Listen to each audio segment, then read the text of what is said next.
L'astronomie, c'est un moyen de comprendre comment on est arrivé sur cette planète, comment on vit sur cette planète, et de se rendre compte que il n'y a pas de plan B en fait. Et donc c'est aussi un moyen de rappeler aux gens, bien sûr on peut s'émerveiller, mais il faut aussi avoir conscience que la seule planète sur laquelle aujourd'hui on peut vivre, c'est la nôtre, et que du coup il faut la préserver.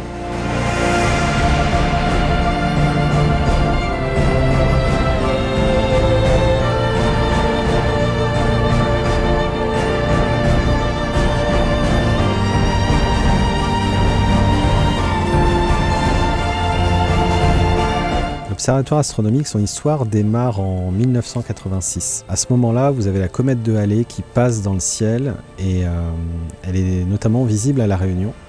Donc vous avez des astronomes un peu de partout qui viennent pour observer cette comète. À ce moment-là, certains de ces astronomes amateurs, de ces scientifiques, se posent au MAC et se disent que ça serait sympa de pouvoir construire un observatoire à La Réunion. Un observatoire astronomique, c'est un lieu où on va pouvoir découvrir le ciel différemment d'autres endroits. Parce que d'une part, vous allez avoir une qualité de ciel qui est préservée. L'autre chose, c'est que vous allez retrouver dans des observatoires astronomiques des passionnés, des clubs d'astronomie, des gens qui travaillent et qui vont pouvoir, au travers du matériel qui est présent, pouvoir vous accompagner dans cette lecture, dans cette compréhension du ciel. L'histoire de l'astronomie, elle est aussi vieille que l'histoire des hommes et de l'humanité, puisqu'à partir du moment où vous éteignez des lumières, vous n'avez pas de lumière, vous levez les yeux au ciel et vous avez accès à un certain nombre de choses extrêmement incroyables. Les premières utilisations de l'astronomie permettaient de se repérer. On considère que le peuple aborigène est le premier peuple d'astronomes de la planète, parce qu'ils ont pu identifier, grâce à la position des étoiles, des moyens de se déplacer dans le bush australien. Il y a tout un imaginaire, il y a tout un ensemble de constellations qui représentent des mythes et des légendes que l'on va retrouver dans toutes les cultures. On a une utilisation du ciel et on utilise le ciel comme support pour raconter des histoires et expliquer des choses aux plus jeunes. Pour regarder les étoiles et le ciel, c'est assez simple. Il suffit de lever les yeux au ciel. Par contre, pour qu'on puisse bénéficier de ce ciel, il y a quelques conditions. À chaque fois qu'on va avoir de la lumière artificielle présente, on va du coup limiter notre capacité à observer le ciel. L'image qu'on aime bien donner aux gens, c'est que le ciel, c'est notre patrimoine, à l'image d'une forêt, à l'image du lagon.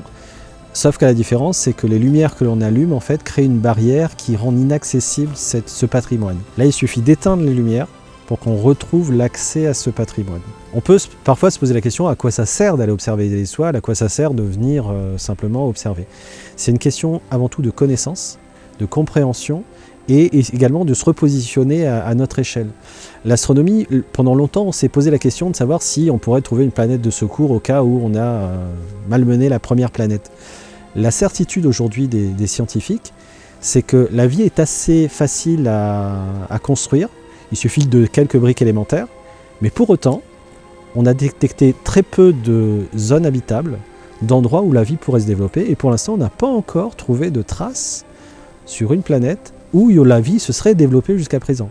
Le point important à retenir, et moi j'invite vraiment les gens à venir à des soirées d'observation du ciel, il y en a plein sur l'île qui se font un peu partout. Ça va être l'occasion pour chacun d'entre nous de se rendre compte à quel point on a perdu l'habitude de lever les yeux au ciel, de regarder, et de se rendre compte qu'il y a des choses assez incroyables à observer. Se rendre compte que en fait, la rêverie, c'est la première étape en fait, vers la compréhension et vers la préservation. Si on veut améliorer notre environnement et faire en sorte qu'on puisse mieux voir les étoiles, les gestes assez simples sont d'éteindre les lumières, de raisonner lorsqu'on installe des lumières.